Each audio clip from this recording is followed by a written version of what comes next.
If you are doing more than ever and still not getting promoted, this is the reason. Most professionals think promotions are the reward for strong output. Work hard, stay reliable, hit targets, and eventually the enterprise should recognize you with a bigger title. That logic is weakening. In many large companies, the real promotion test is no longer whether you produce more. It is whether you can absorb more downside.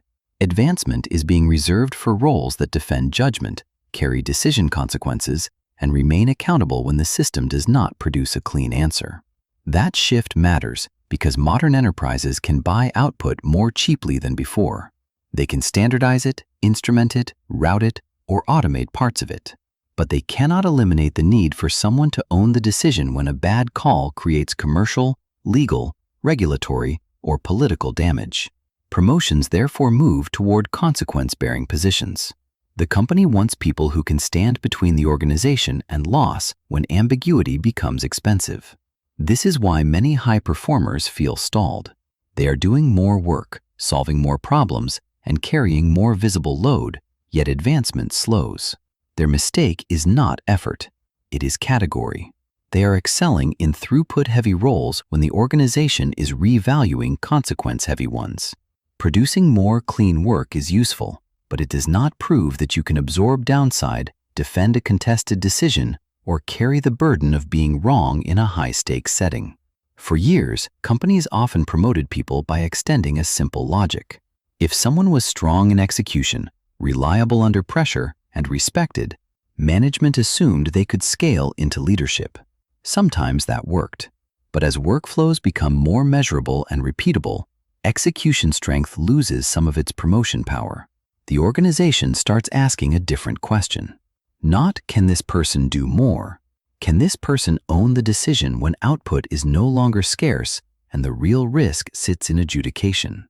That changes what the enterprise actually rewards.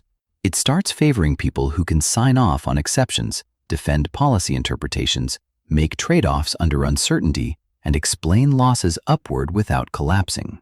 Promotion becomes less about volume and more about consequence-bearing trust.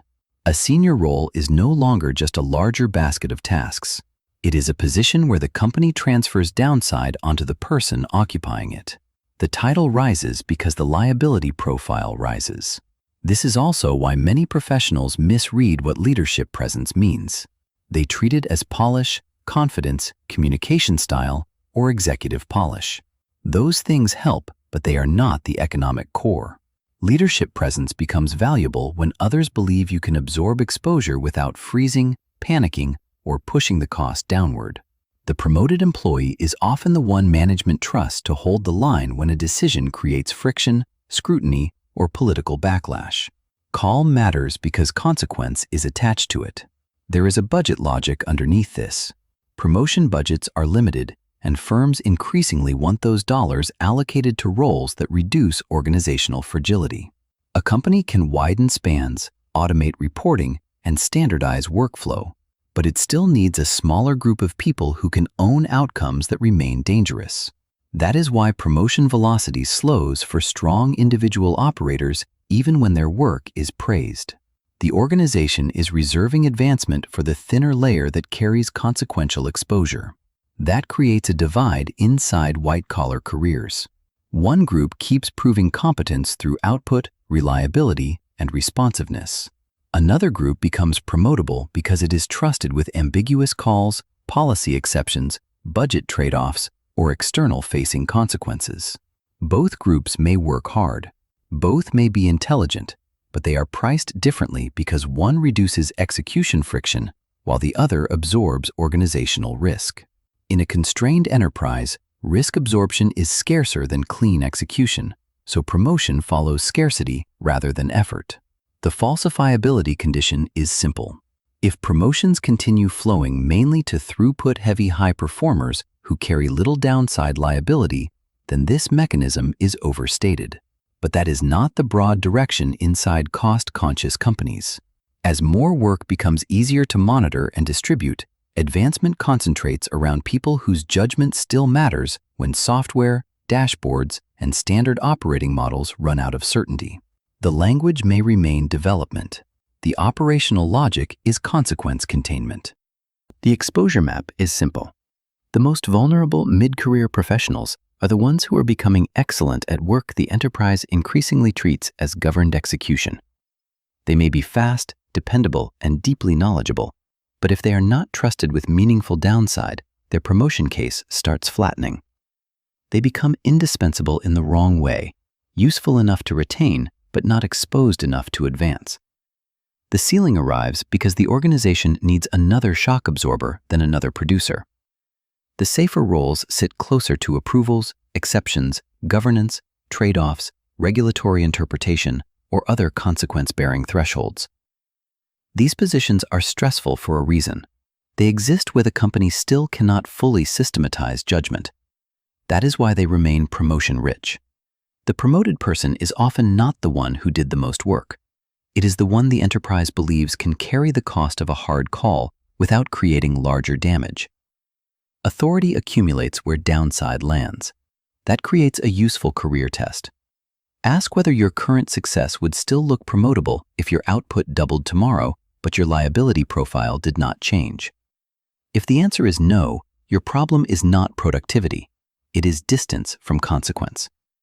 The strategic move is to get closer to roles where judgment affects approvals, resource allocation, risk posture, or exception handling.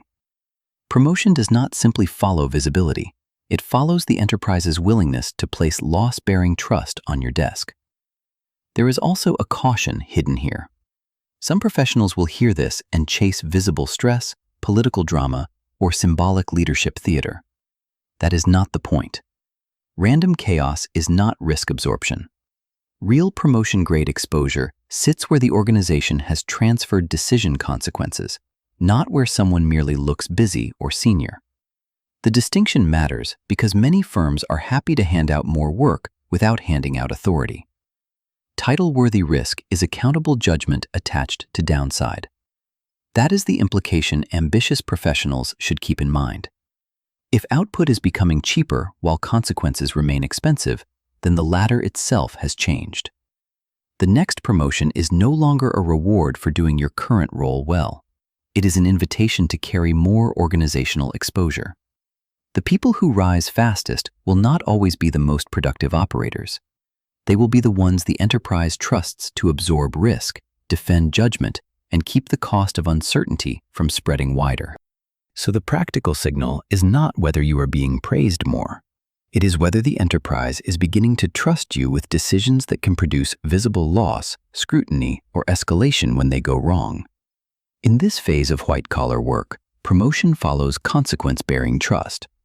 Output still matters, but exposure is what ultimately reprices the latter.